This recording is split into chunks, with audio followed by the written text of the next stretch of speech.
This is Code.org. I'm currently working on the accelerated intro to CS course. I am on the lesson The Maze, and let's see what we have here.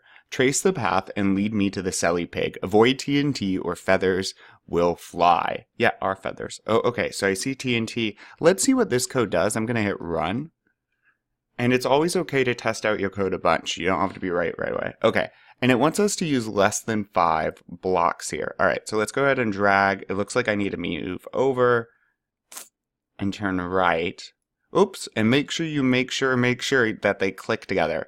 So code runs in order. So when run, I'll move forward, turn right, and I think move forward. Let's give that a shot.